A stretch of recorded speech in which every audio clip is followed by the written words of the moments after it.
The idea of volunteering is actually very important. ISPE needs volunteers in order for it to be the dynamic organization that it is. I enjoy volunteering with ISPE because it gives us a chance to contribute to the greater good of the pharmaceutical industry. I enjoy volunteering with ISPE just because it's a great network and you meet people that you can talk through with your everyday problems. Whatever you put into it in volunteering, you get back so many times. It benefited my job hugely.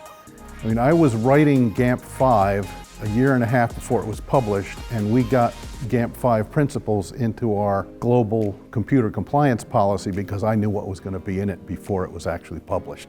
I would recommend others to volunteer at ISPE because it's a great chance to learn, it's a great chance to teach, it's a great chance to meet other people.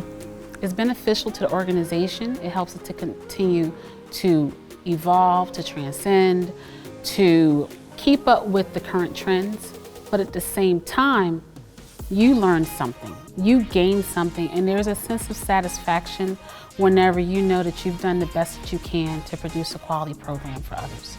We who are part of this society realized a long time ago that our participation was paramount in order for ISPE to be able to develop into the knowledge base and professional organization that it is today. Without the expressed commitment of volunteers, ISPE wouldn't be as great an organization today as it is.